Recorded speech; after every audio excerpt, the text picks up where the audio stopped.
starting off with the NBA. Let's talk about how we got to the finals. Mm-hmm. So the NBA's in the finals. Have had the first game. Yep. Second game's tomorrow. Tomorrow. Yep.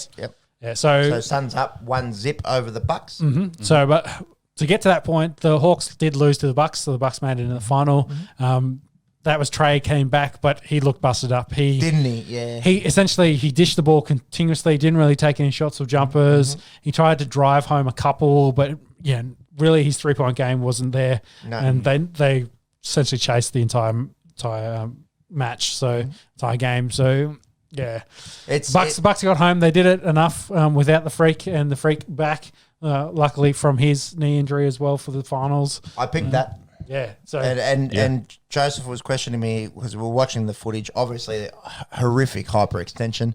But after that scan come back and said no structural damage, swelling.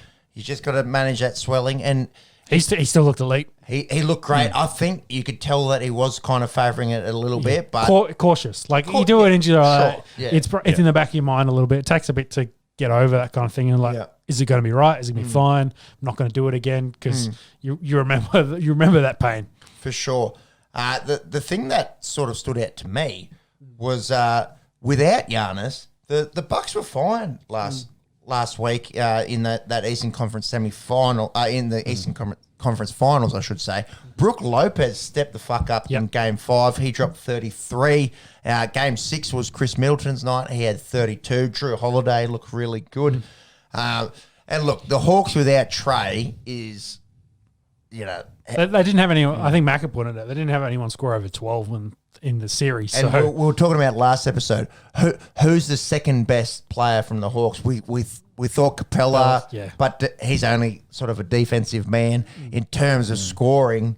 What Kevin Huerter or John Collins or Bogdanovic They really relied on Bogdanovic to try and keep them into this game, and some of his 3 points did help, but they missed Trey big time. Yep. So Bucks and Suns, that's the finals. We're going to have a team that either wins for the first time in Phoenix or a team that hasn't won since 1971, wasn't it? Here's one for you off the top of your head. Kareem Abdul-Jabbar. What was he formerly known as? Because I think we're going to have donuts on both sides here. Yeah, with donuts here. Lou Alcindor. So much like a Cassius Clay to Muhammad Ali, converted. So when he was at UCLA, I think, and possibly even his early years in the NBA, he was Lou Alcindor, Kareem Abdul-Jabbar. That was the last time that the Bucks won it way back when in the early 70s. And the Suns have never won it. So enthralling contest we've got, and good for basketball. Oh, definitely. It's cool to see Booker and that will roll up to like the press conferences leading up to it, wearing the classic '93 jerseys like the Barkley wore. So shout out to Charles Barkley because sometimes I wonder why are we doing this podcast? Maybe we could just go do our 9 to 5s and just work. You listen to that guy give analysis and commentate. He got no fucking idea. He forgot who Jeff Teague's playing for. Yeah. he was saying, I think Atlanta needs to put Jeff Teague in. And Jeff Teague played for Atlanta for a long time, but turns out he's on the Bucks. So thanks to you, Charles Barkley, if you're listening. Great job being an NBA All-Star, taking the Suns to the finals back in 1993. Great job in the original Space Jam. Got his powers stolen by the Monstars. And also, great job being a horrible analysis slash flavour man, because you're giving me hope in this podcast. He's just there so Shaq can school him week in, week out. It's nice. In that Teague incident, Shaq was just going, "You big dummy, you big dummy."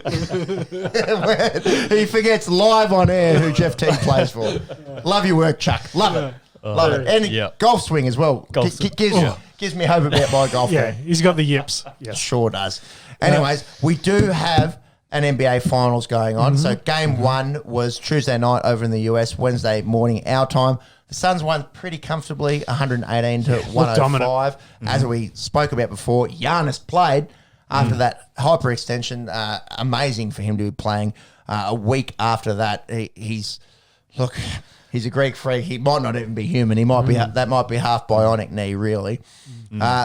What did we think about the game, boys? DeAndre Ayton, another massive double-double. Nearly, I think he had like 22 and 19. Yep. And then CP3, I think, had 30 points and almost 10 assists. I think it was 9. 36 years of age in his first finals, and he looks like he belongs there. Yeah, I think he was like him and MJ were the only ones that had, so Michael Jordan, that had the had So 30 you can plus say points. MJ, and we're talking about basketball. Yeah. 30 plus points and 9 assists on debuts. Unbelievable. Like they're the only two that have done that. Devin Booker got, I think, over 30 points as well. Yeah. So Very close. Very close. The high 20s. You mentioned that MJ performance. When he did that, I think he was 27 or 28. Oh, he carried the Bucks, the Bulls into that final series. So at that point in his career, 36. Yeah, he's 36 and he's still going out there and putting up those numbers. What have you got the box score there? What Booker has 27? He had 27. DeAndre had 22-19. Mate, they're so good. DeAndre is quickly becoming the best big man. Hard to say when Jokic wins the MVP, and you've got a guy called Rudy Gobert and Joel Embiid running around.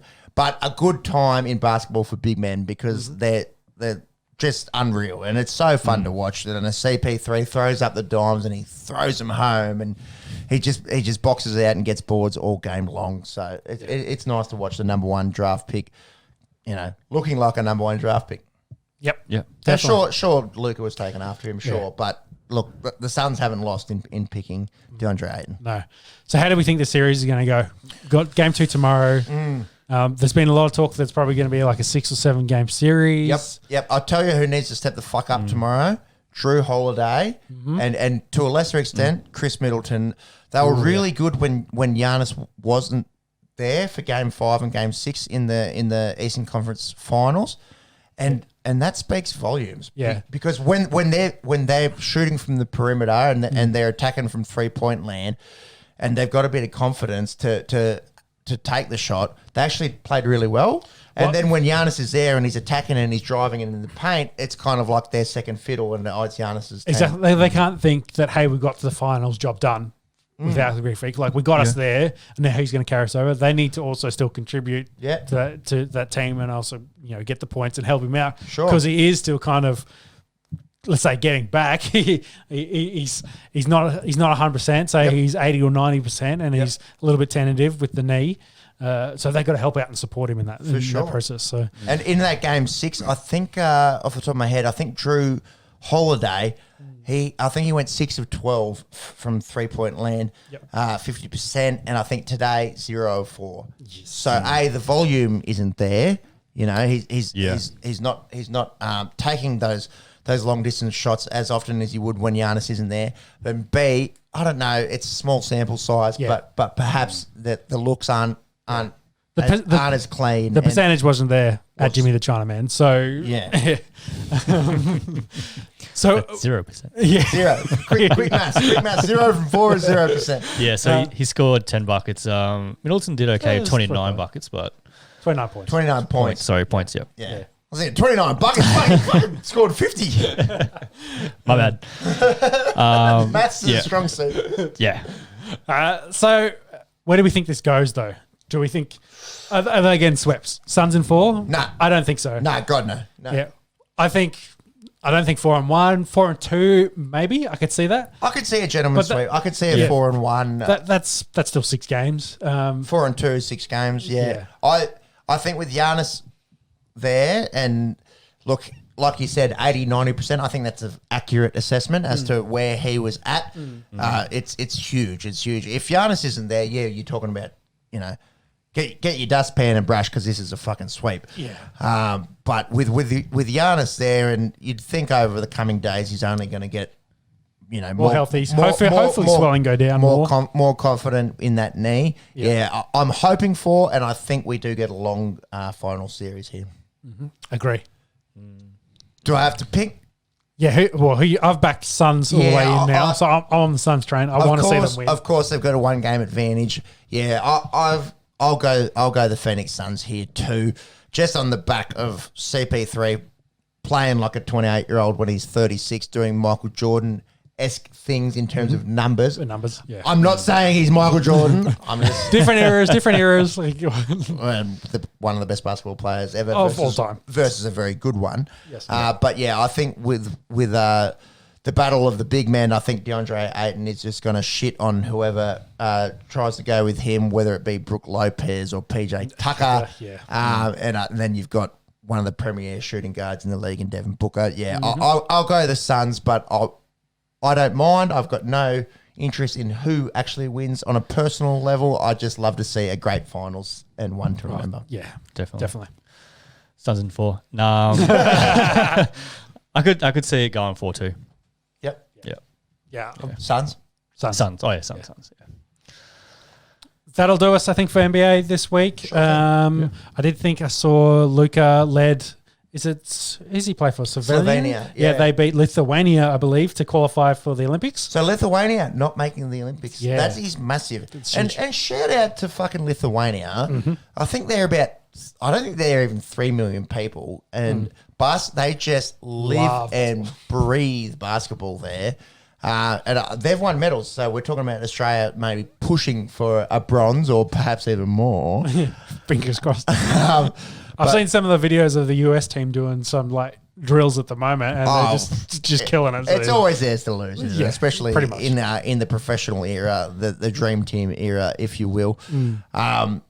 But yeah, Lithuania, shout out. It just produces excellent basketballers, and they're going to miss out on the Olympics here. Yeah. I'll tell you what. They run into the Luka, unfortunately. Well, and it's fucking cutthroat. So they have the qualifiers had been going on. So your Americas, your I think Spain, I think Australia, I think maybe even the host, Japan. I think. Yep. Yeah, so a few had already been decided.